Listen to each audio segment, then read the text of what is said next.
안녕하세요. 부자마인드 드림입니다. 나이키가 외치던 Just Do It이 아니라 Think First가 되어야 한다고 합니다. 이 말은 방향이 먼저이고 그냥 해보고 나서 생각하지 말고 일단 하고 나서 검증하지 말고 생각을 먼저 해야 한다고 강조하고 있습니다. 책 그냥 하지 말라. 당신의 모든 것이 메시지다. 마인드 마이너 바이브 컴퍼니 송기령 부사장님의 신간입니다. 이 책에서 일어날 일은 일어난다 라고 하는데요. 일어날 일이 일어나는 이유는 운명론이거나 정해진 결과가 예정되어 있기 때문이 아니라고 합니다. 개인의 욕망이 모아지고 각자의 욕망이 합의되는 지점에서 일어날 일은 일어난다고 합니다.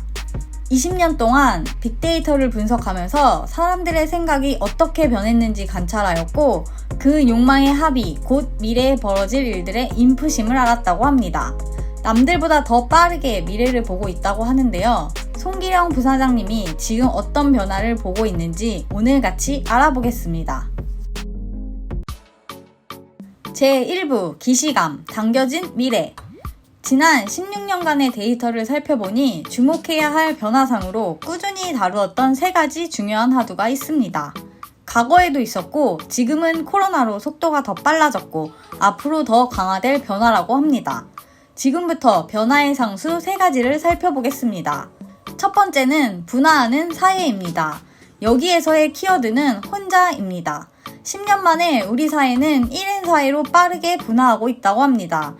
혼밥이라는 말이 의미 있는 규모로 나오기 시작한 게 2013년이고 2018년이 되자 혼자 공연 보고, 혼자 영화 보고, 혼자 카페 가고 각종 혼땡이 39가지로 늘었다고 합니다. 우리 사회가 비혼과 비출산을 택하는 사람들이 실제로 늘어나고 1인 가구가 늘면서 이런 현상은 자연스러워졌습니다. 1인 가구가 늘면서 노후 준비에도 사회적 제도가 변화해야 한다고 합니다. 지금이야 혼자 살더라도 부모님이 편찮으시면 자식들이 케어를 하지만 지금 비혼을 택한 사람들은 노년에 누가 케어를 해줘야 되나요? 자손 없이도 건강하고 인간다운 노년을 보내려면 사회나 개인이나 효도에 대한 강박을 없애고 독립된 개체로 살 수 있도록 준비하고 지원해야 한다고 합니다. 두 번째는 장수하는 인간입니다. 여기에서의 키워드는 장수인데요. 앞의 이야기와도 연결됩니다. 1970년대의 60대와 지금의 60대는 전혀 다른데요. 불과 50년 만에 한국 사회가 엄청나게 발전하여 오래 살고 젊게 사는 사회로 바뀌고 있습니다. 1970년대 가족은 자식들을 많이 낳았습니다. 그래서 여러 명의 자식들이 부모를 케어할 수 있었죠. 하지만 지금은 자식이 한두 명밖에 안 되고 결혼하지 않았을 경우도 있겠죠. 그 결과 과거와 같은 효도 시스템은 작동하지 않게 되었습니다.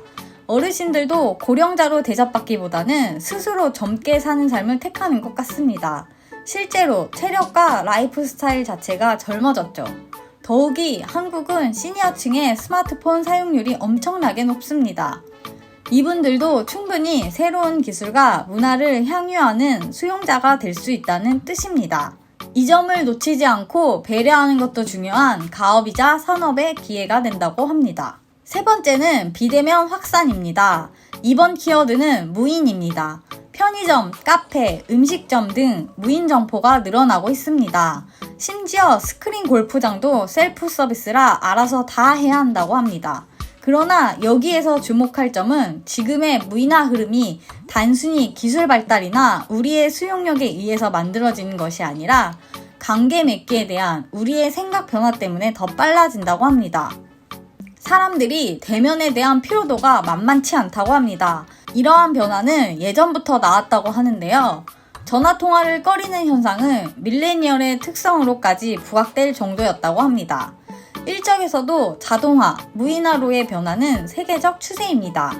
더욱이 우리가 이렇게 변화하는 이유가 단순히 자동화에 대한 열망이라기보다는 사람과의 관계를 제어하고 싶은 욕망의 결과입니다. 만약 여러분이 이 3가지 변화를 염두에 두고 계획하는 게 있다면 오늘의 그 시도가 여러분의 미래에 얼마나 큰 기여를 할지 기대해 보셔도 좋을 듯 합니다. 제2부 변화, 가치관의 액상화. 이번 코로나19로 변화의 흐름이 증폭되었습니다. 격렬한 변화에 힘들게 적응하려 노력하면서 기존의 믿음에 대한 의구심이 커진다는 것입니다. 단적으로 드러나는 것이 출근을 꼭 해야 하나요? 와 학교에 꼭 가야 하나요? 입니다. 이번에 많은 회사에서 재택근무를 시행했는데요. 재택근무를 해도 회사의 일에 별다른 지장을 주지 않고 성과가 떨어지지 않았습니다.